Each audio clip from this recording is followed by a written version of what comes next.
अथ मन्त्रपाठः।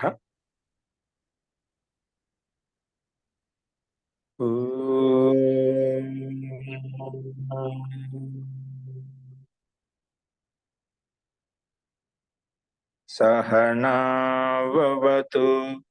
सहनौ भुनक्तु सह वीर्यं करवावहै तेजस्विनावधीतमस्तु मा विद्विषावहै। ॐ शान्ति शान्ति शान्तिः।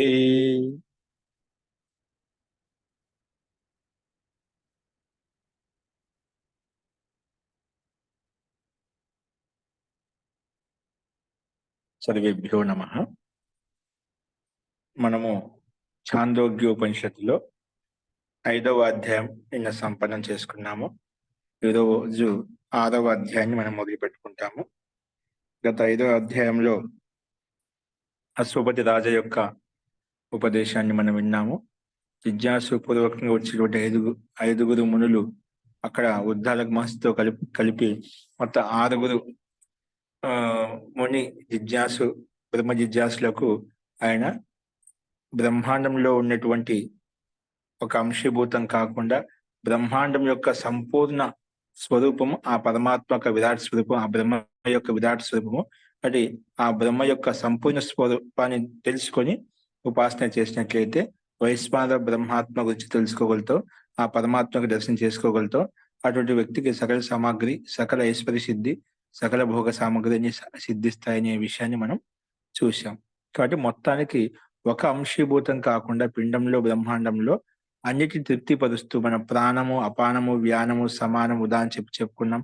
మన తినే ఆహార పదార్థాలు ఏవైతే ఉన్నాయో అవన్నీ కూడా సంపూర్ణంగా వ్యవస్థితంగా అవి పనిచేసినట్లయితే అది భిన్న భిన్నమైన ఫలాన్ని మనకు ప్రాప్తింపజేస్తుంది.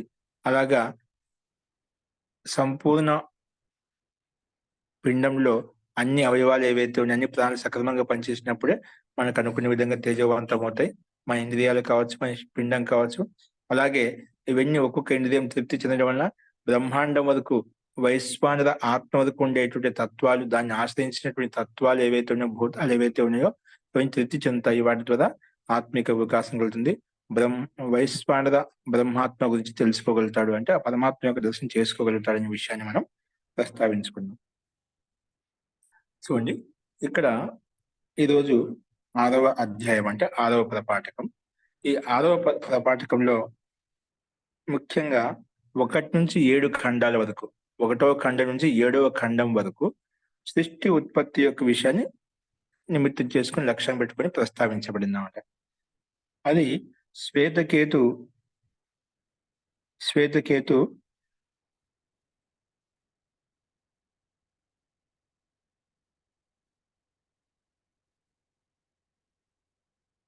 శ్వేతకేతుకు తన తండ్రి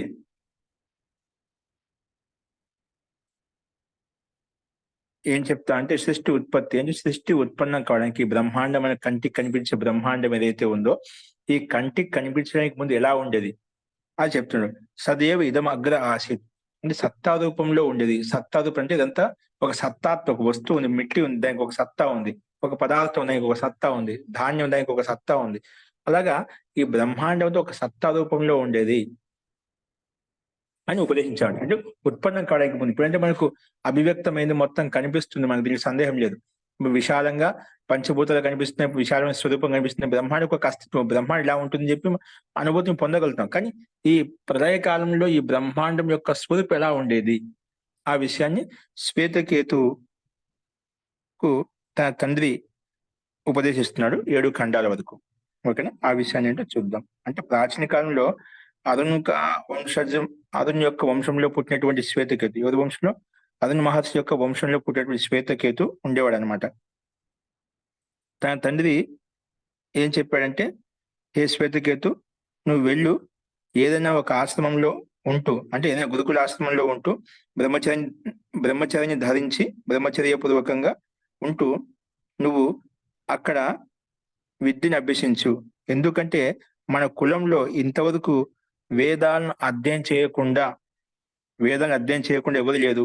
కేవలము వేద అధ్యయనం చేయకుండా బ్రహ్మ బంధువులాగా ఉండలేదు. ఇక బ్రహ్మకి బంధువు అంటే ఏంటి? బ్రహ్మ అంటే ఎవరైతే బ్రహ్మవేత్త ఉండదో అతని బంధువు అలా ఉండటం లేదన్నమాట. అది పేరుకి చెప్పుకోవడానికి స్వయంగా ఏం తెలియదు. బ్రహ్మ బంధువు అంటే ఏమిటి? అతను ఋషి ఉన్నాడు కదండీ! ఆ యోగి ఉన్నాడు నాకు బాగా తెలుసండి. అతను నా బంధువే. మా కొలీగ్స్ అండి అతను. ఆ! అని మనం చెప్పుకోవడం కాదు. అది జస్ట్ ఇక్కడ బ్రహ్మ బంధువు విషయంలో బ్రహ్మ విషయం చెప్పుకున్నాడు. అది ఏ విషయంలోనైనా గూడా ఒక పెద్ద అధికారంలో ఉంటే ఏమవుతుంది? అతను నా బంధువు సంబంధాలు ఎక్కడెక్కడ లేనివన్నీ కలుపుకొచ్చి అక్కడ నా బంధువు అని చెప్తాం. దానికి మనకు ఇదే ఉండదన్నమాట. మనకు అవన్నీ తెలీదు. మనం అంత స్థాయికి వెళ్ళలేదు. అలా చెప్పుకుంటాం. అలాగా మన వంశంలో ఇలాగా కేవలం బ్రహ్మ బంధువు రూపంలో అతనికి బంధువులు మాత్రమే నాకు ఏది తెలియదు అలా ఎవడు లేడు. నువ్వు గూడా మన వంశంలో అలా ఆగిపోకూడదు. నువ్వు గూడా వెళ్లి గురుకులంలోకి వెళ్లి ఆ గురుకులంలో బ్రహ్మచర్య పూర్వకంగా ఉంటూ విద్య అధ్యయనం 4 వేదాలను అధ్యయనం చేసి వచ్చేసి అని చెప్పి గురుకులానికి వెళ్ళమని చెప్తాడనమాట. ఎవరు? శ్వేతకేతుకు తన తండ్రి ప్రస్తావిస్తాడు. ఎందుకు? మనకెళ్ళి బ్రహ్మ బంధువులాగా ఉండకూడదు. బ్రహ్మకి బంధువు మాత్రం కేవలము నేను బ్రహ్మని కాదు. నాకు ఆ విద్య లేదు, ఆ జ్ఞానం లేదు. కేవలం అతను నా బంధువు అని చెప్పుకోకూడదు. అలాంటి స్థితి రాకూడదు. నాకేం తెలియదనే స్థితి ఉండకూడదు. కాబట్టి వెళ్ళు.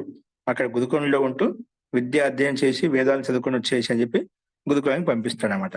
అటువంటి విషయాన్ని ఇక్కడ ప్రస్తావించబడింది చూడండి. మొట్టమొదటి మంత్రాంశంలో శ్వేతకేతుడు ఆరునేయ ఆసతం శ్వేతకే శ్వేతకేతు ఆరునేయ ఆస ఆస తం పిత ఉవాచ. ఆస అంటే ఇక్కడ లిట్లక భూతకాలం యొక్క ప్రయోగం అంటే ఉండేవాడు. ఏంటి? ఇక్కడ ఆ పరమేశ్వరుని స్మరిస్తూ ఇక్కడ శ్వేతకేతు ప్రాచీన కాలంలో ఆరునేయ అంటే అననుక పౌత్రుడు, అనను వంశంలో ఉత్పన్నమైనటువంటి వాడు. ఆస అంటే ఉండేవాడు. అతనికి శ్వేతకేతుకు అంటే ఆ శ్వేతకేతుకు పిత పిత ఇక్కడ ఆరుని అనమాట. పిత ఉవాచ పిత ఉవాచ అంటే శ్వేతకేతు యొక్క పిత ఉవాచ చెప్పాడు. ఏం చెప్పాడు? శ్వేతకేతో వస బ్రహ్మచర్యం నా వై సౌమ్య అస్మత్ కులీనో అనునోచ్య బ్రహ్మబంధుదివ భవతి ఇది. నువ్వు చదువుకోకుండా ఉంటేనా, విద్యాభ్యాసం చేయకుండా ఉంటే బ్రహ్మబంధుకి సమానంగా ఉండిపోతావు. మన ఊరికి అలా చెప్పుకుంటాం.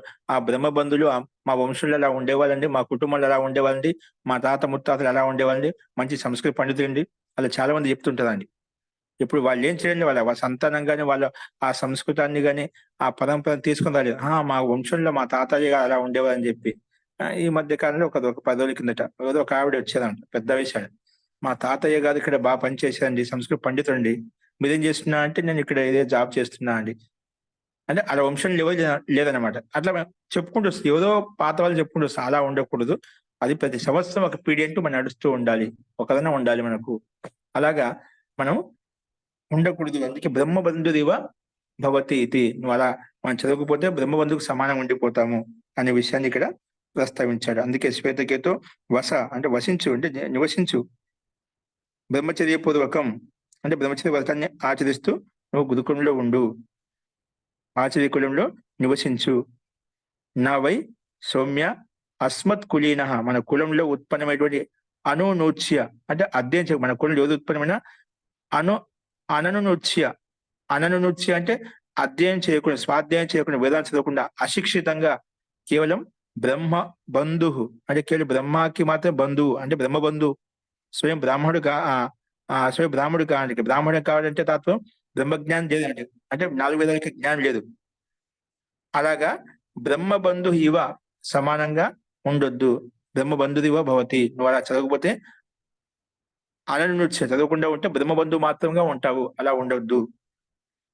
ఇది ఈ రకంగా ఆయన ఉపదేశించాడు. శ్వేతకేతువుకి తన పిత ఆరుని ఈ రకంగా గురుకులంలో వెళ్ళి వసించు అని చెప్పి ఉపదేశించాడు. अरुण का सुप्रसिद्ध पौत्र श्वेतकेतु था। उसके पिता ने कहा, हे श्वेतकेतु, तू ब्रह्मचर्य का वास कर, क्योंकि हे सौम्या, हमारे कुल में उत्पन्न हुआ कोई पुरुष अध्ययन ना करके ब्रह्म बंधु सा नहीं होता। అధ్యయనం చేయకుండా బ్రహ్మబంధులకి తొలగి ఎవరు లేరు, నువ్వు అలా ఉండొద్దు. నెక్స్ట్ చూడండి, సహ ద్వాదశ వర్షం ఉపేత్య చతుర్వింశతి వర్ష సర్వాన్ వేదాన్ అధీత్య మహామన అనుచాన అనుచాన అనుచానామాని స్తబ్ధ యయాయ తం హా పిత ఉవాచ. ఈయన సరే పిత చెప్పినటువంటి ఉపదేశానుసారంగా సహ ద్వాదశ వర్షం ఉపేత్యని ఉండి, అంటే ఆచార్య కులంలో దగ్గరగా నివసిస్తూ బ్రహ్మచర్య దానం చేస్తూ ఎన్ని వర్షంలో ఉన్నట సహా ద్వాదశ వర్ష ఉపేత్య అంటే 12 సంవత్సరాలు అక్కడ గురుకులంలో ఉంటూ, ఉపేత్య అంటే ఆచార్య కులంలో ఉంటూ, చతుర్వింశతి వర్ష అంటే ఆయన దీన్ని బట్టి 12 ఏళ్ల వయసులో ఉన్నప్పుడు వెళ్ళాడనమాట. 12 ఏళ్ల వయసులో మనకు ఉపనయన సంస్కారం చేస్తాం కదా, దాదాపు అయిపోతుంది. బ్రాహ్మణులకైతే 5-6 ఏళ్ళకి అయిపోతుంది, మహా అంటే 8 ఏళ్ళకి అయిపోతుంది వాళ్ళ యోగ్యతని బట్టి. లేకుంటే 10 ఏళ్లలో 11 ఏళ్ళలో అయిపోతుంది అన్నమాట, లేదా 12 ఏళ్ళు. 12 ఏళ్ళ తర్వాత ఎవరు ఉండేవాళ్ళు కాదు, ఖచ్చితంగా 12 ఏళ్ళ లోపల ఉపనయన సంస్కారం చేయాలన్నమాట. అది కూడా బ్రాహ్మణులకైతే ఉపనయన సంస్కారం 6-7 ఏళ్ళు 5-6 నుంచి చేసేస్తారు అనమాట, మహా అంటే 8 దాటకూడదు వాళ్ళకు. క్షత్రులకైతే 8 ఏళ్ళని చెప్తారు, వయసులకైతే 12 ఏళ్ళ వరకు 11-12 ఏళ్ళ వరకు అవకాశం ఉంటుంది అన్నమాట. అంతవరకు వాళ్ళు ఉపనయన సంస్కారం చేయడానికి అవకాశం. బ్రాహ్మణులకైతే ఖచ్చితంగా 5 ఏళ్ళు వచ్చిన తర్వాతనే ఉపనయన సంస్కారం చేయాలి, 5, 6, 8 లోపల. మిగతా వాళ్ళకి కదా క్షత్రులకు కూడా దాదాపు 8 ఏళ్ళు చేయాలి, వయసులకు మాత్రం 11-12 ఏళ్ళ వరకు అవకాశం ఉంటుంది అన్నమాట. అట్లా 12 ఏళ్ల వయసులో వెళ్ళిపోయి అక్కడ 12 ఏళ్ల వరకు 12 ఏళ్ల వయసులో వెళ్ళి మళ్ళీ 24 ఏళ్ల వయసు వచ్చేంత వరకు, అంటే దాదాపు 12-13 సంవత్సరాలు అక్కడ గురుకులంలో ఉంటూ బ్రహ్మచర్యపూర్వకంగా ఆచర్యం దగ్గర ఉండి 4 వేదాలు చదువుకోవచ్చా అంటే. చతుర్వింశతి వర్ష అంటే 24 ఏళ్ల వయసు వచ్చేంత వరకు అక్కడ సర్వాన్ వేదాన్ని ఆదిత్య అన్ని వేదాలు చదువుకొని 4 వేదాలు చదువుకొని మహాన్ గొప్ప వ్యక్తులుగా గర్వంగా వచ్చేసాడు అనమాట. నేను బాగా చదువుకోవచ్చాను, 12 విద్య అభ్యాసం చేయొచ్చాను అని చెప్పి మహామన చానామని ఇంకా బాగా గర్వంగా ఇది పడుతున్నామట. స్తబ్ద బాగా ముండికేసి ఉన్నామట, నేనే అన్ని తెలుసుకున్నా అన్నట్టుగా ఆ గర్వంలో ఉన్నాడనమాట. అతను అక్కడికి వచ్చి అతని పిలిచి తమ్ హా పిత ఉవాచ, బాగా గర్వపడుతున్నా, బాగా చదువుకోవచ్చిన అంటున్నావు కదా అని అతన్ని పిలిచి తండ్రి అడుగుతున్నామట. అత్యధిక మనస్వి మహామనాహ అంటే అత్యధిక మనస్వి అని, తనకంటే నేను గొప్ప పండితున్నట్టుగా భావంతో వచ్చాడంట, బాగా గర్వంతో వచ్చాడు చదువుకొని. 12 గురుకులు ఉండేసరికి ఒక గర్వం వచ్చేసిందన్నమాట. మహామనాహ అత్యధిక మనస్వి, తనకంటే విద్వాన్ అంటే తనకు బాగా విద్వాంసుడు అనుకునేవాడు. చానామని అంటే బాగా నేను శిక్షింపబడ్డాను, బాగా చదువుకోవచ్చాను అభిమానయుక్తుడే ఉన్నాడు. చానామని అంటే తనకు తాను బాగా అభిమానంతో గర్వపడుతున్నాడు. బాగా స్తబ్ద అంటే బాగా ఉద్దండంగా ఉన్నాడు. నన్ను మించింది ఎవరు, నాకు తెలిసిన కంటే ఎవరు తెలుసు అన్నట్టుగా కొంచెం బాగా అభిమానంతో ఉన్నాడు. ఎందుకంటే సహజంగా వచ్చేస్తున్నమాట. కొంచెం ఎవరి దగ్గర అయితే డబ్బు ఉంటుందో, ఎవరి దగ్గర అయితే విద్య ఉంటుందో తెలియకుండా ఒక అహంకారం వస్తుందండి, తెలియకుండా ఒక అభిమానం వస్తుందన్నమాట. అది స్వాభావిక గుణం అనమాట. ఎవరి దగ్గర అయితే అది పంచతంత్రంలో ఇక్కడ మహాకవి చెప్తాడనమాట. అట్లా అనేక సాహిత్యకారులు చెప్తామండి. మనకి ఎందుకంటే డబ్బు వచ్చినా విద్య వచ్చి తెలియకుండా ఒక్కోసారి అహంకారం వస్తుంది, మన దానికి సక్రియంగా లేకపోతున్నా మనం గర్వపడుతుంటామట, మిగతా వేరు చేసి చూస్తుంటామట. అలాంటి ఒక్కోసారి స్థితి కూడా దోషాలు ప్రవేశిస్తుంటాం, మనం జాగ్రత్తగా ఉండాలన్నమాట. అందుకే అంటే ఆ అభిమానం రాకూడదు. అందుకే ఈ శ్వేతకేతుడు బాగా అభిమానంతో వచ్చి స్తబ్ద అంటే బాగా ఉద్దండంగా ఉన్నాడనమాట. అవి చదువుకొని బాగా ఇంటికి వచ్చేసాడంట. అంటే ఇక్కడ ఇంటికి వచ్చేసాడు. ఇంటికి రాగానే అతన్ని ఆ శ్వేతకేతును నిశ్చయంగా పిత ఉవాచ, అప్పుడు పిత చెప్పాడు. ఏం చెప్పాడు చూడండి. ముందుగా అతని శ్వేతకేతు 12 వర్షంలోకి అవస్థలో ఉపనయన సంస్కారం చేయించుకొని 24 వర్షంలో వచ్చేంత వరకు సంపూర్ణ వేదాలు చదువుకొని, తనకంటే పెద్ద బుద్ధిమంతుడు ఇంకా వ్యాఖ్యానం చేసేటువంటి వ్యక్తి ఎవరు లేదు, నేనే మనస్వి, నేనే ఉద్దండమైన పండితుణ్ణి అని చెప్పి తిరిగి వచ్చాడన్నమాట అక్కడి.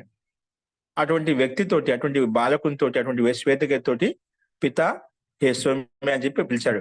నువ్వు జో ఐసా మహామన పండితమన్య అవినీతి హే సో క్యా తూనే వహు ఆదేశ్ పూచా హే, అంటే నువ్వు పెద్ద మహా పండితులాగా భావిస్తున్నావు, నీకే నువ్వు పండితుడు అనుకుంటున్నావు, గొప్ప పండితుడు మనస్వి అనుకుంటున్నావు, బాగా ఉద్దండంగా గర్వంగా ఉన్నావు.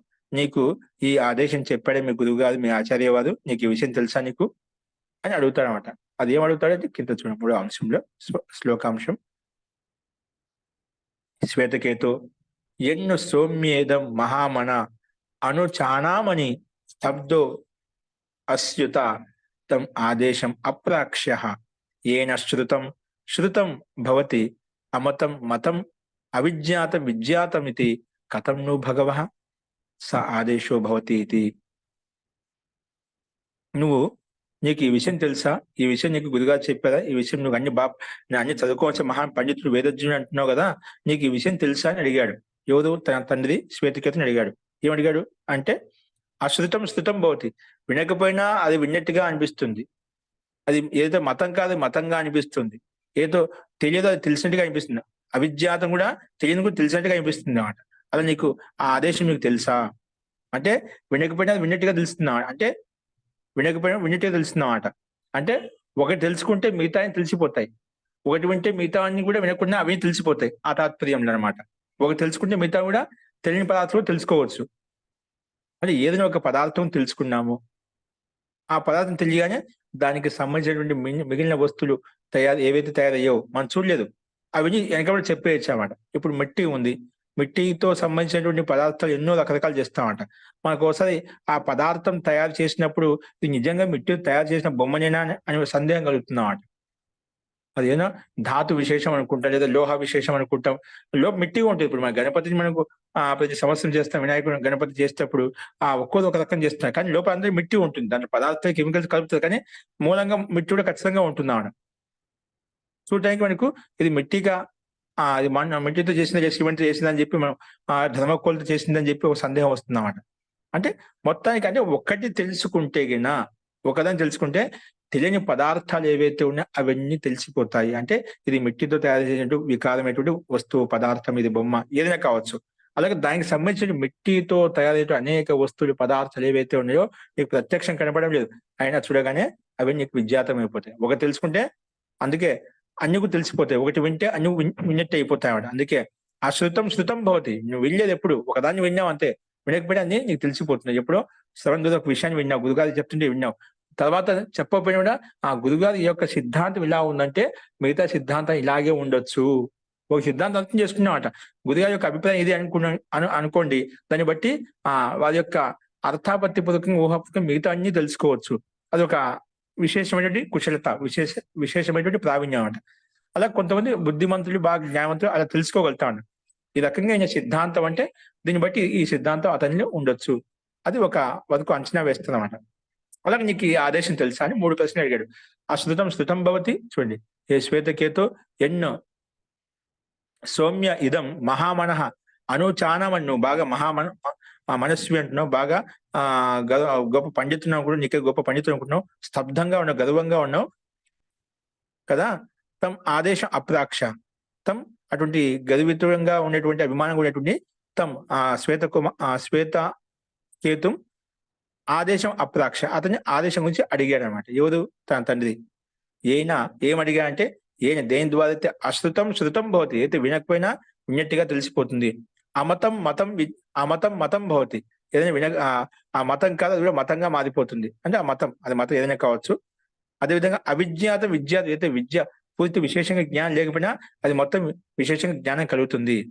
కథం ను భగవాన్ స ఆదేశో భవతి ఇది. ఆ విషయం నాకు తెలియదు, ఈ విషయము మా గురుగారికి తెలియదేమో, చెప్పలేదు, అందుకే సాదేశో భవతి ఇది ఈ విషయం నాకు తెలియదు, మా గురుగారు నాకు చెప్పాలి అంటే గురుగారికి కూడా తెలిసి ఉండదేమో అన్నట్టుగా ఆ సమానం చెప్పామంట. అందుకే హే భగవాన్, ఈ ఆదేశం ఏంటి, ఈ ఉపదేశం ఏంటి, నాకు తెలియదు అని తండ్రితో అంటాడనమాట.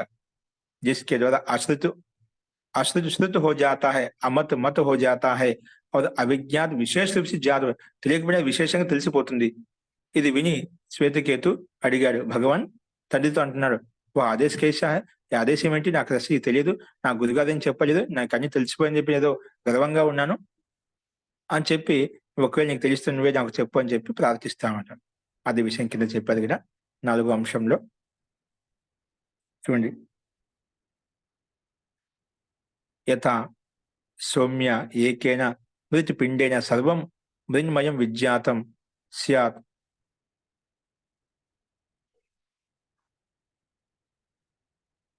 వాచారంభణం వికారో నామధేయం మృత్తిక ఇత్యేవ సత్యం. మృత్తిక ఇత్యేవ సత్యం. దానికి ఉదాహరణ చెప్తున్నామట. అవిద్యాతం విద్యాతం భవతి, అమతం మతం భవతి, అశ్రుతం శృతం భవతి అని చెప్పారు కదా, దానికి చెప్తున్నాడు. ఏం చెప్తున్నా అంటే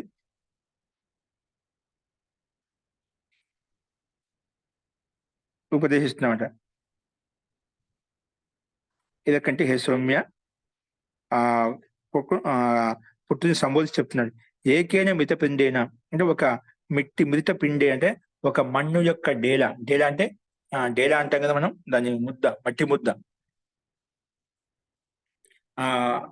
అది ఏదైతే ఉందో సర్వం మృణమయం భవతి.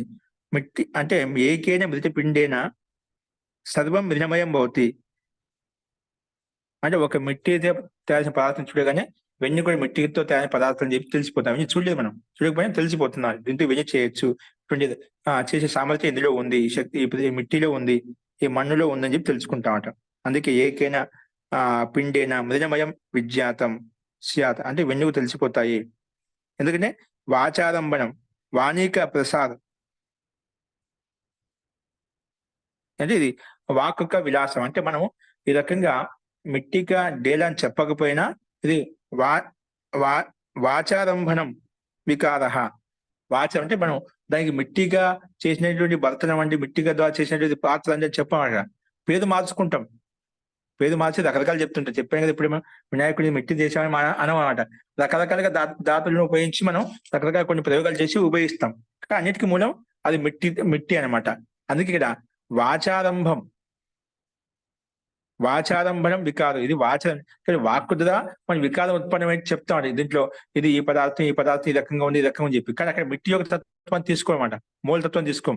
అట్లా వాచారంభణం వికారో నామధేయం. వాస్తవంగా చూస్తేనా మృత్తిక ఇత్యవ సత్యం, కానీ అది వాస్తవంగా మిట్టి, అన్నిటికీ మూలం మిట్టి ద్వారా ఉత్పన్నమైంది. నువ్వు మిట్టి ద్వారా ఉత్పన్నమైన తర్వాత దానికి రంగులు వేసి రకరకాలుగా దానికి కొంచెం మార్పు తీసుకొచ్చి ఇది మిట్టిగా అది బొమ్మ అని చెప్పి రకరకాల నువ్వు చెప్పినా అది మూల తత్వత చూసినట్లయితే అది మృత్తిక ఇత్యవ సత్యం. అది మృత్తిక అంటే మన్ను ద్వారా తయారైనటువంటి వస్తువు పదార్థము, దాని యొక్క వికారం ఏం తెలుస్తుంది అని చెప్పి ఇక్కడ ఈ విషయాన్ని ప్రస్తావించబడింది. అర్థమైందా? కాబట్టి ఆ మిట్టిగా డేరని చూడగానే మిగతావన్నీ కూడా ఆ మిట్టి యొక్క వికారం అని చెప్పి తెలిసిపోతాయనే విషయాన్ని ఇక్కడ ప్రస్తావించాడు అన్నమాట.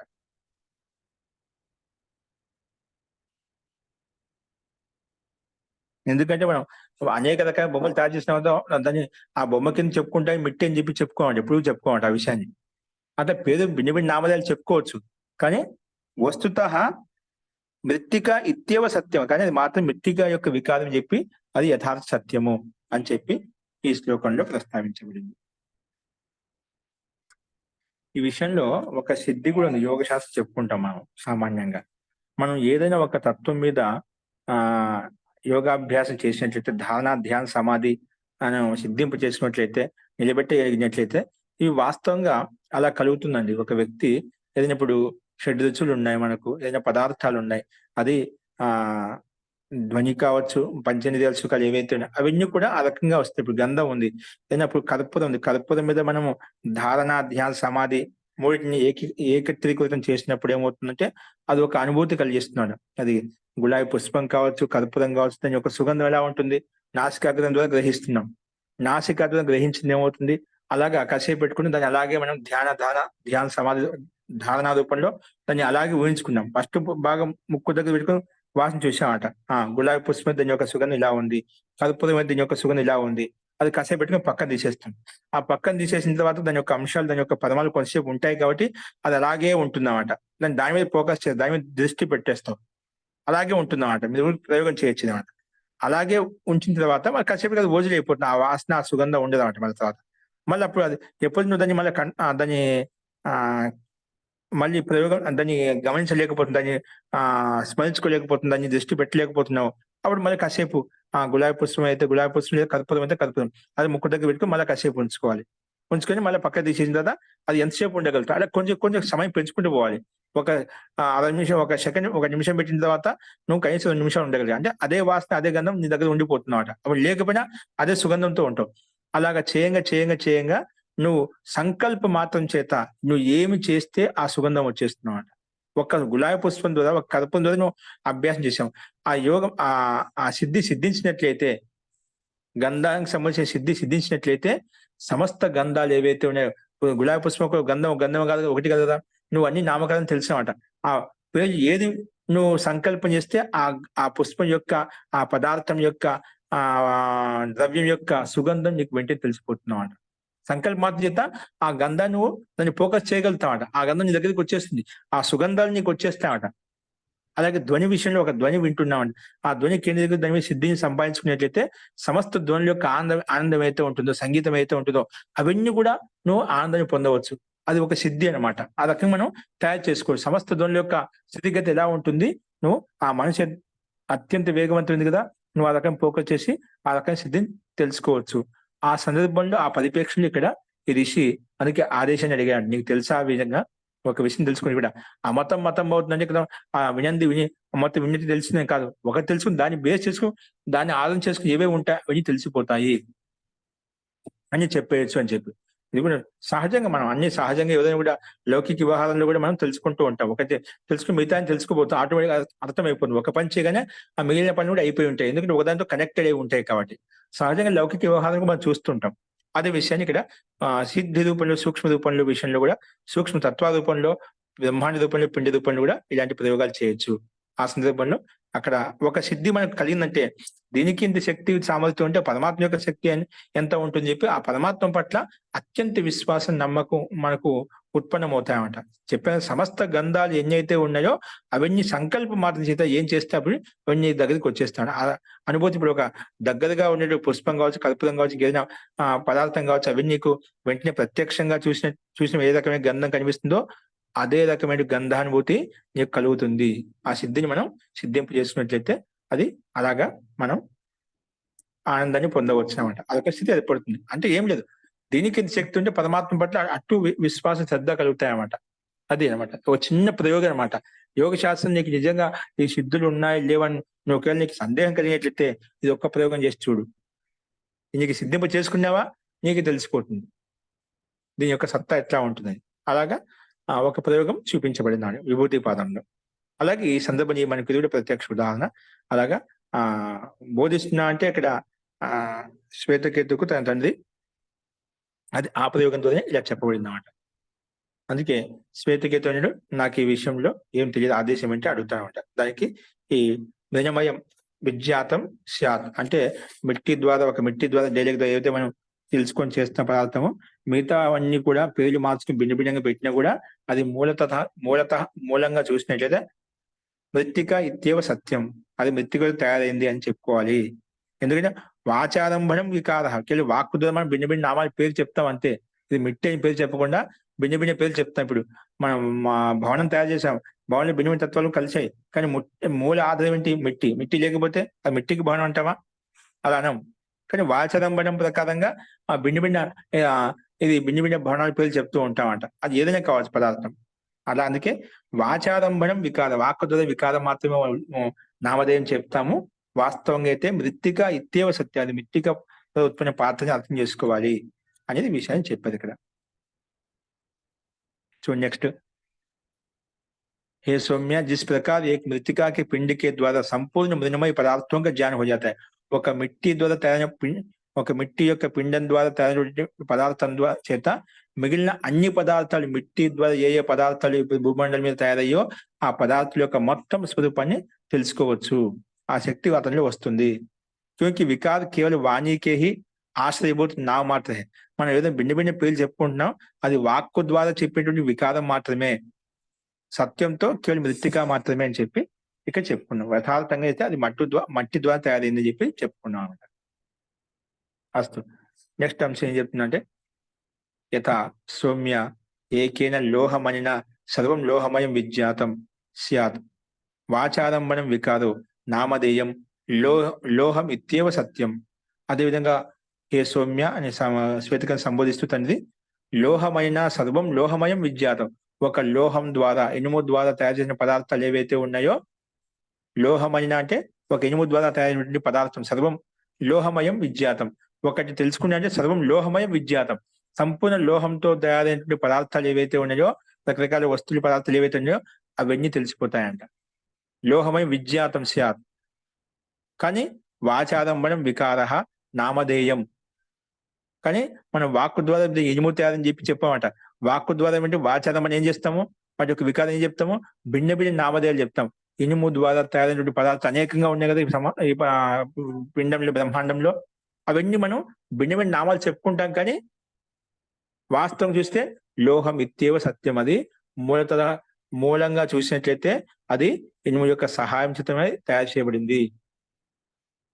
దీని మూలతత్వం ఇనుమే అని చెప్పి, అంటే ఒక ఇనుము ద్వారా తయారైన పదార్థం తెలుసుకుంటే ఏ పదార్థాలు ఈ సంసారంలో ఉపయోగపడే పదార్థాలు ఏవన్నీ దేని ద్వారా తయారైనాయి అని చెప్పి మొత్తం చూడకపోయినా అవన్నీ చెప్పవచ్చు అనమాట. అందుకే ఆ విషయాన్ని లోహమైన సర్వం లోహమయం విజ్ఞాతం. ఒక లోహమైన ద్వారా చూసిన పదార్థాలు ఏవైతున్నాయో సర్వం లోహమయం విజ్ఞాతం. సంపూర్ణ లోహం ద్వారా ఉత్పన్న పదార్థాల యొక్క తత్వాన్ని మనం తెలుసుకోవచ్చు. కానీ భిన్నమైన నామకరణం చేస్తున్నాం ఏంటంటే వాచారంభణం వికార.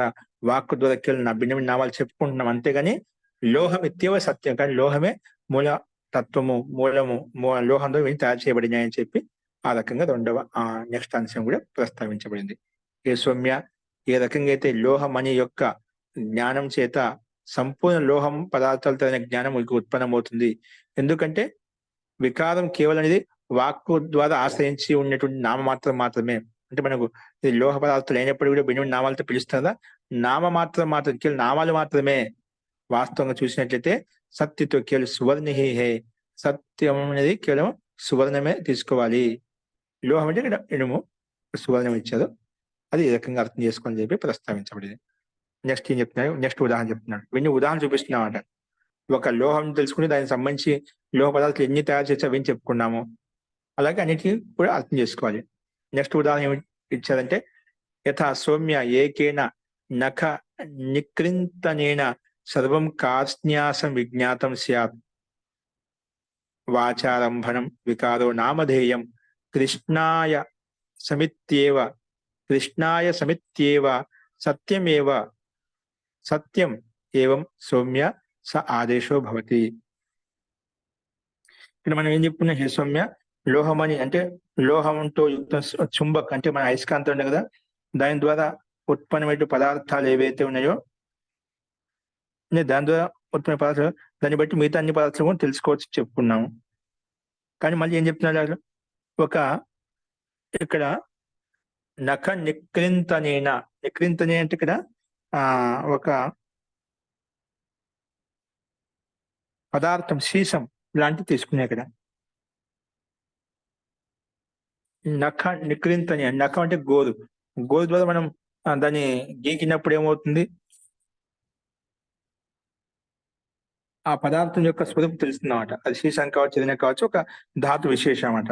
నఖ కృంతనం ద్వారా యథా హే సౌమ్య ఏకే నఖ నికృంతనేన సర్వం కార్ష్ణ్యాసం విజ్ఞాతం స్యాత్. సంపూర్ణ కార్ష్ణ్యాసం అని తెలిసిపోతుంది. కృష్ణాయాస అంటే సీసాతో తయారైన పదార్థాల యొక్క స్వరూపంతో కూడా తెలిసిపోతుంది. ఇది సీసం ద్వారా తయారైన పదార్థము అని చెప్పి సంపూర్ణ కార్ష్ణ్యాసం విజ్ఞాతం స్యాత్ అంత కూడా తెలియచేయబడుతుంది, తెలుసుకోబడుతుంది, విశేషంగా జ్ఞాతం అవుతుంది. మరి భిన్న భిన్న నామకరణాలు ఏవైతే చెప్తామో వాచరంభణం వికార నామధేయం అని ఆ సీసం ద్వారా సీసం యొక్క వికారం అంటే సీసం ద్వారా తయారైన పదార్థాలు ఏవైతే ఉన్నాయో అవన్నీ వాణిక మాత్రము, వాణి ద్వారా చెప్పేటువంటి వాక్కు ద్వారా చెప్పిన భిన్న భిన్న నామాలు మాత్రమే.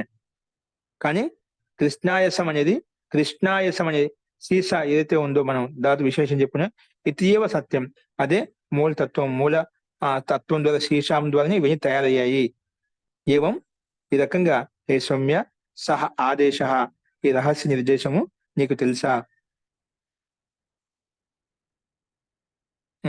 ఇక్కడ ఇవి దీని యొక్క రహస్యం అని చెప్పి దీనికి సమాధానంగా నాకు తెలియదినప్పుడు తండ్రి ఆగని ఈ రకంగా ప్రస్తావించామట. ఏవం ఈ రకంగా హే సౌమ్య సహ ఆదేశి, ఇది గురువు యొక్క రహస్య నిర్దేశం ఈ రకంగా ఉంటుంది, ఈ రకంగా ప్రస్తావించబడుతుంది అని చెప్పి తండ్రి ఈ రకంగా దానికి సమాధానం చెప్పామట. ఏం చెప్పాడు?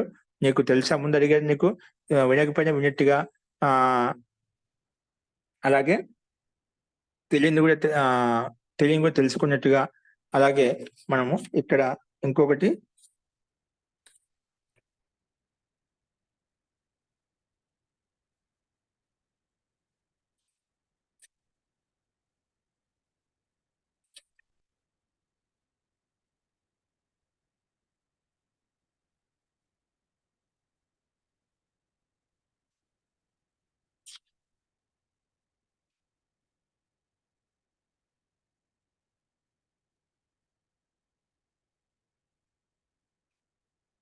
కాబట్టి ఈ రకంగా ప్రస్తావించబడి చెప్పబడింది అన్నమాట.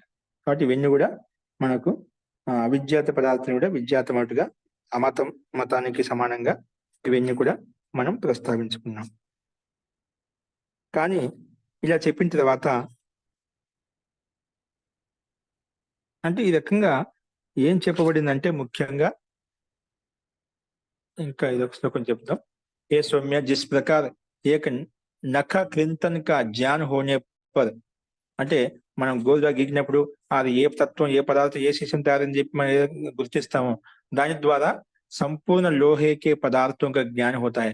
సంపూర్ణ లోహం ద్వారా తయారు ధాతు విషయం ద్వారా తయారు పదార్థాలు ఏవైతున్నాయో అవన్నీ కూడా మనం గుర్తించవచ్చు, అవి తెలిసిపోతాయి. ఎందుకంటే వికారం కేవలం వాణికే ఆశ్రయభూత నామ మాత్రమే. వాక్ ద్వారా చెప్పేటువంటి భిన్న భిన్న పేర్లు ఏవైతే ఉన్నాయో అవి కేవలము నామాలు మాత్రమే. సత్యం ఏంటంటే ఇవన్నీ కూడా లోహం ద్వారా ఉత్పన్నమైనటువంటి పదార్థాలు మాత్రమే. ఏ సౌమ్య ఐసా హి వహ ఆదేశ భీ హే. అలాగే ఆదేశం యొక్క ఆదేశానికి సమాధానం కూడా ఈ రకంగా తీసుకోవాలి అని చెప్పి ఈ రకంగా తండ్రి ఆ శ్వేతకేతుకు ప్రస్తావించాడు.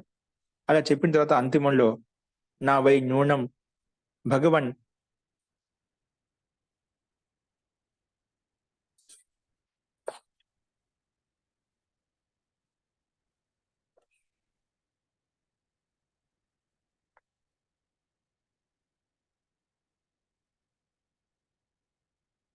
నా వై నూనం భగవన్ భగవంతః నా వై నూనం భగవంతః తస్య ఏతద్ అవేదిషుః తస్య ఏతద్ అవేదిషుః యత్ హి ఏతద్ అవేదిష్యన్ యత్ హి ఏతద్ అవేదిష్యన్ కథం మేన అవక్ష్యన్ భగవన్ తు ఏవ మే తద్ బ్రవీతు ఇతి తథా ఇతి హ ఉవాచ. నా వై నూనం భగవంతః ते एतद् अवेदिषुः यत् वै एतद् अवेदिष्यन् कथं मे न अवक्ष्यन् इति भगवन्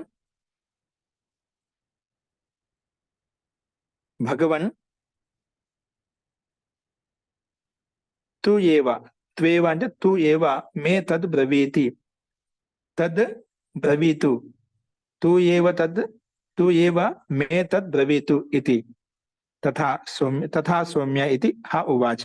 అలాగే అంటే ఈ విషయానికి నాకు తెలియదు అని చెప్పి ఆయన ప్రస్తావించాడట ఆ శ్వేతకేతు.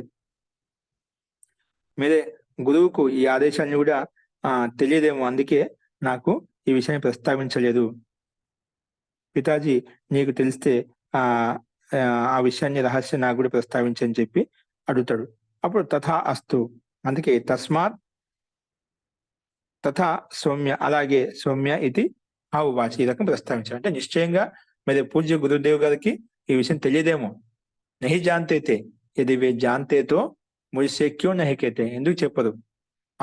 అబ్ ఆప్ హీ ముझे బతలయ్యా, అందుకే నాన్న మీరే చెప్పండి నాకు.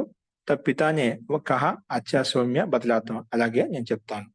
అందుకే నా వై నూనం భగవంతః, నిశ్చయంగా భగవంత అంటే ఆ ఆచార్యుడికి తే ఏతద్ అవేదిషు, అది ఆయనకు తెలియదు. అవేదిషు అతనికి తెలియదు అన్నమాట. యత్ హి ఏతద్ అవేదిష్యన్, ఒకవేళ అవేదిష్యన్ తెలిసి ఉంటే, ఇది లింగ రకాల ప్రకారం ఒకవేళ అతనికి తెలిసి ఉంటే యద్ అవేదిష్యన్ అవిదే కథం మే నా అవక్షణ్యతి, ఎందుకు నాకు చెప్పదు? అందుకే హే భగవన్ తూ ఏవ మే తద్ బ్రవీతు, అందుకే సరే తెలియదు అందుకే చెప్పలేదు, అందుకే హే భగవాన్ అంటే పితాశ్రీ నువ్వే నాకు అది ప్రస్తావించు. అప్పుడు వెంటనే తథా సౌమ్య ఇది హా ఉవాచ, ఆ రకంగా అలాగే నాన్న అని చెప్పి ఆ విషయాన్ని రహస్యం చెప్తా ఉంటాను, ఈ ఆదేశం గురించి ప్రస్తావిస్తా ఉంటాను. ఇలా చెప్పిన తర్వాత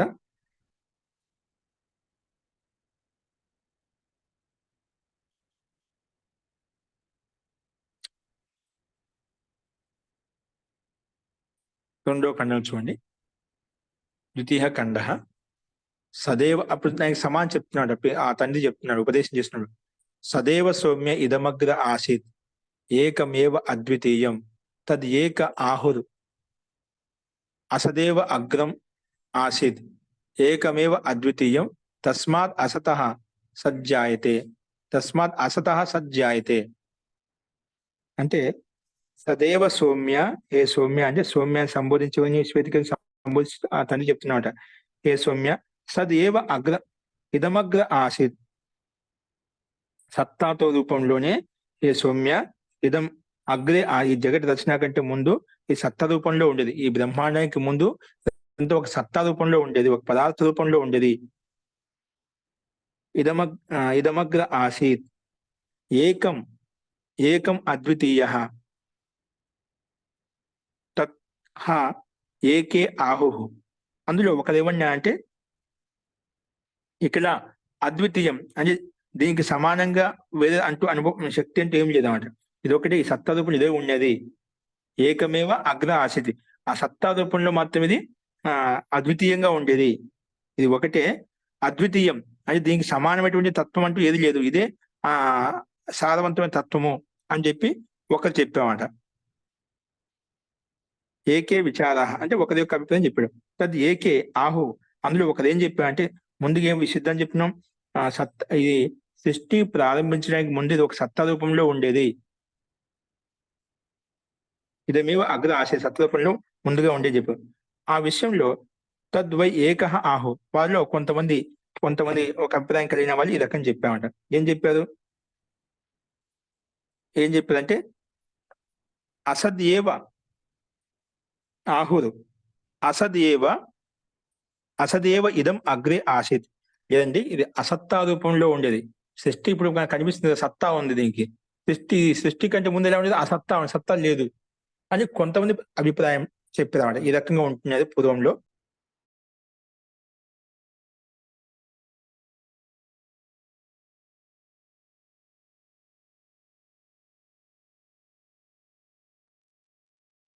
కొంతమంది చెప్పారు అసదేవ ఇదం అగ్ర ఆసీత్ ఏకం ఏవ అద్వితీయ, ఏకమేవ అద్వితీయ, ఇది అసత్తా రూపంలో ఉన్నది, ఒకటే ఉన్నది, ఏం లేదు, అద్వితీయ తస్మాత్ అసతః సజ్జాయతే, అందుకే అసత్ నుంచి సత్తా ఉత్పన్నమైంది, బ్రహ్మాండం ఉత్పన్నమైంది. సృష్టి ఉత్పన్నానికి ఏం లేదు, అసత్తా రూపంలో ఉండేది, ఇది సత్తా రూపంలో ఉత్పన్నమైంది అని చెప్పి రకం ప్రస్తావించామట. అది ఒకరి యొక్క అభిప్రాయం చెప్పాడు, ఒకరి యొక్క అభిప్రాయం ఇంకొకరి యొక్క అభిప్రాయం ఇక్కడ వ్యక్తం చేశామట. అందుకే హే సౌమ్య ఆరంభంలో ఏకమాత్ర అద్వితీయ సత్హిత, ఒకరేం చెప్పారంటే ఇది సృష్టి ఉత్పత్తి సత్తా రూపంలో ఉండేది, ఒక సత్తా మాత్రం ఉండేది అని ఒకరు చెప్పారు. ఇంకోటి ఏం చెప్పారంటే ఉసీకి విషయమే కిని ఐసా బి కహాకి, ఇదే విషయం ఇంకో వేరే వాళ్ళు ఏం చెప్పారంటే ఆరంభమే ఏకమాత్ర అద్వితీయ అసత్హిత, నువ్వు ఏదో ఒకటి సత్తా రూపంలో, ఆ ఒకటి సత్తా కాదు, ఒకటి అసత్తా రూపంలో ఉండే ఇంకొకటి చెప్పామట. ఒకరేమంటున్నారు ఈ సృష్టి బ్రహ్మాండం ఉత్పన్నం కావడానికి ముందు ఇదంతా ఒక సత్తా రూపంలో ఉండేది అని చెప్పామట. లేదంటే సత్తా రూపంలో కాదు, ఇది ఒక అద్వితీయంగా అసత్ రూపంలో ఉండేది, అందుకే అసత్ నుంచి సత్తు ఉత్పన్నమైంది అని బ్రహ్మాండం ఉత్పన్నమైంది, ఈ కనిపించే విషయ సామ్రాజ్యం ఉత్పన్నమైంది అనే అభిప్రాయం వ్యక్తం చేశారు ఇక్కడ. ఇలా చెప్పిన తర్వాత మరి రెండో మంత్రం చూడండి.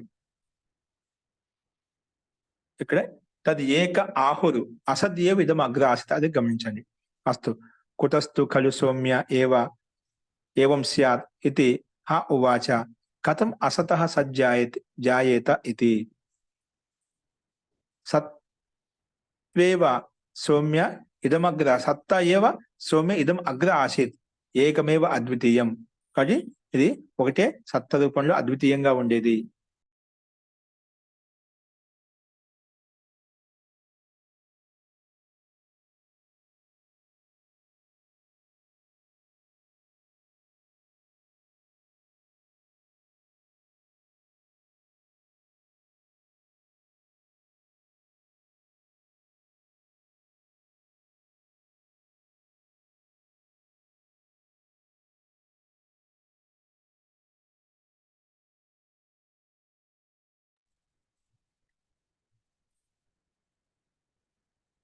కుతస్థు ఖలు సౌమ్య ఏవం స్యాత్ ఇతి ఉవాచ కథం అసతః సత్ జాయేత ఇతి సత్తు ఏవ సౌమ్య ఇదం అగ్రే ఆసీత్ ఏకమేవ అద్వితీయం ఏకమేవ అద్వితీయం. ఇక్కడ ఏమంటున్నా అంటే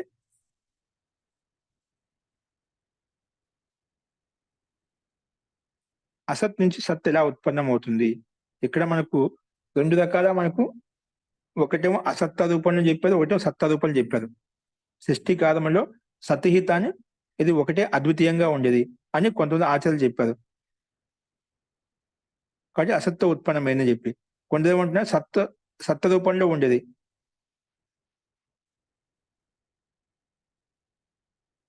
కానీ ఇక్కడ అసత్ నుంచి సత్ ఎలా ఉత్పన్నమవుతుంది.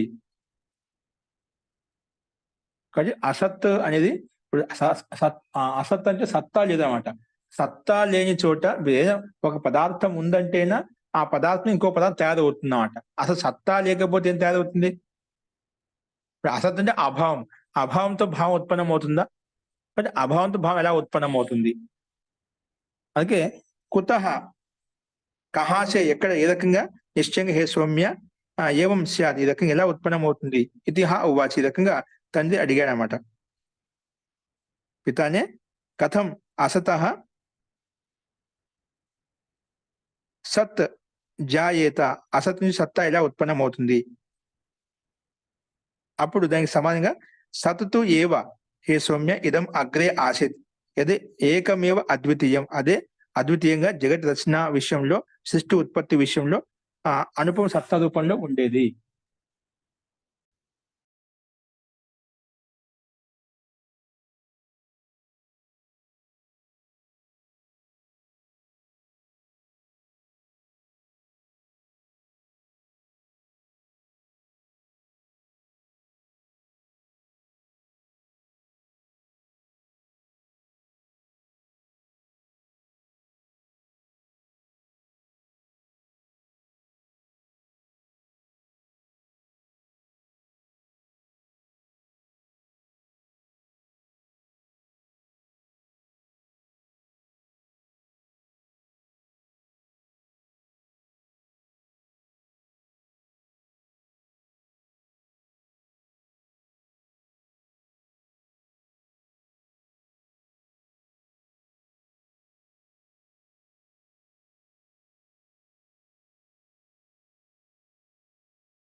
किंतु हे सौम्य ऐसे कैसे हो सकता है. भला असत से सत्य की उत्पत्ति कैसे हो सकते. असत ని సత్తాకి ఎలా ఉత్పన్నమవుతుంది. అందుకే ప్రశ్న రూపంలో ప్రస్తావించి అత హే సౌమ్య ఆరంభంలో ఒక మాత్ర అద్వితీయ సత్తా హి థా అంటే సత్తా రూపంలో ఉండేది అన్నమాట. ఐసా ఆదరణీయ చెప్పాడు తండ్రి చెప్పాడు శ్వేతగత్తు. ఎందుకంటే అభావంతో భావం ఉత్పన్నం కాదు, భావంతో భావం ఉత్పన్నం అవుతుంది కాబట్టి అభావంతో భావం ఉత్పన్నం కాదు. అంటే మిట్టికి ముద్ద ఉంటే మిట్టికి ముద్ద చేత ఎన్నో రకరకాలు చేసేసుకోవచ్చు. ఆ మిట్టే లేకపోతే దాని యొక్క సత్తా లేకపోతే ఏం చేస్తాం. అందుకే ఈ సృష్టి ప్రారంభం కావడానికి ముందు కూడా ఒక సత్తా రూపంలో ఉండేది. ఆ సత్తా ఎలా ఉండేది అంటే అప్రకట అవస్థలో ఉండేది. ఎలా ఉండేది అప్రకట అవస్థ. అంటే ఇప్పుడు మనకు మిట్టికి ముద్ద ఎలా ఉంటుందండి, అది ముద్ద రూపంలో ఉంటుందన్నమాట. స్వర్ణం ఎలా స్వర్ణ రూపంలో ఉంటుందన్నమాట. కానీ దాని మనం వికారం ద్వారా దాన్ని కుండలం చేసినప్పుడు, చైన్ చేసినప్పుడు, గొలుసు చేసినప్పుడు, రకరకాలు చేసినాం అనుకో, రకరకాల బొమ్మలు చేయొచ్చు దాంతోటి. ఏం చేస్తాం? అది అవ్యక్త అవస్థ. అది వ్యక్తమైందన్నమాట. అంటే మూల తత్వం నుంచి మనం అభివ్యక్తం చేశాం. మూల రూపంలో సత్తా ఉంది. ఇప్పుడు స్వర్ణం ఉంది, మిట్టి ఉంది, లోహం ఉంది. దాన్ని రకరకాలుగా మనం విన్యాసం చేసి కళాకృతితోటి మనం రకరకాల బొమ్మల రూపంలో, విభిన్న వస్తు రూపంలో తయారు చేశాం. అది అభివ్యక్తి అవస్థ. అది అభివ్యక్తి అవస్థ. అలాగా అంటే సత్తా ఉంది కాబట్టి, మూల పదార్థం ఉంది కాబట్టి అది చేయగలిగాం. అలాగే సృష్టికి ప్రారంభంలో కూడా అది ఆ ప్రళయ కాలంలో సత్తా రూపంలో ఉండేది. అవ్యక్త రూపంలో, అప్రకట వస్తు రూపంలో ఉండేది. దాన్ని పరమాత్మ వ్యక్త రూపంలో అభివ్యక్తం చేశాడు. పిండ రూపం, దీన్ని బ్రహ్మాండ విధంగా మనకు కనిపిస్తుందో దాన్ని ఒక్కో తత్వం ద్వారా అభివ్యక్తం చేసి వ్యక్త రూపంలో తయారు చేశామంట. అందుకే సత్తాతో సత్తా ఉత్పన్నమని చెప్పాలి కానీ అసత్ చేత సత్తా ఉత్పన్నమని చెప్పకూడదు. భావం చేత భావం ఉత్పన్నమవుతుంది, అభావం చేత భావం ఉత్పన్నం. అక్కడ భావమే లేనప్పుడు వస్తు పదాలు ఇలా ఉత్పన్నమవుతుంది. మిట్టి లేకపోతే కుండ ఏం తయారవుతుంది, బొమ్మలు ఏం తయారవుతాయి? ముట్టిన తత్వం ఖచ్చితంగా అనివార్యము. దాంట్లో ఎన్ని రకాలుగా మార్చుకోవచ్చు, అది వేరే విషయం. అందుకే ఇక్కడ ఏం చెప్పా అంటే, ఏ సౌమ్య అద్వితీయ సత్ హి తా. అందుకే అక్కడ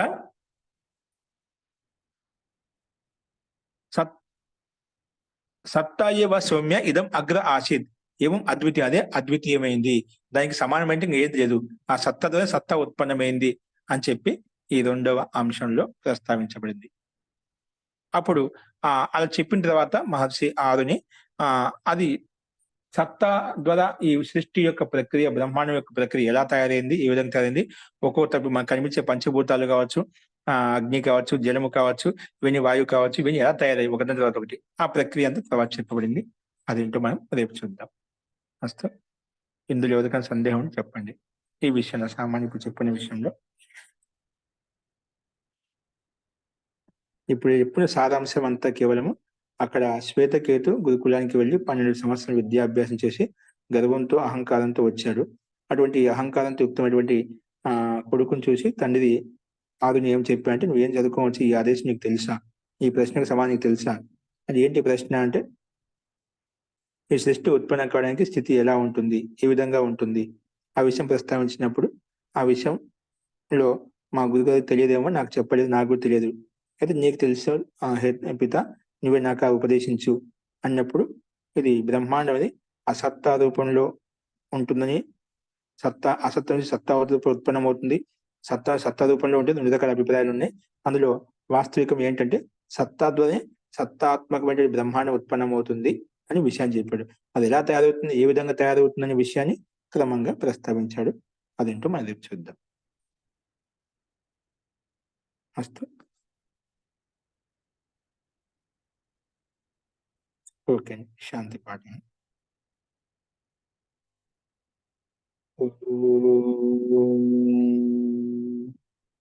सर्वे भवन्तु सुखिनः, सर्वे सन्तु निरामयाः, सर्वे भद्राणि पश्यन्तु, मा कश्चित् दुःखभाग् भवेत्। ॐ शान्ति शान्ति शान्तिः. सर्वेभ्यो नमः. అందరికీ నమస్కారం అండి. నమస్తే మహోదయ.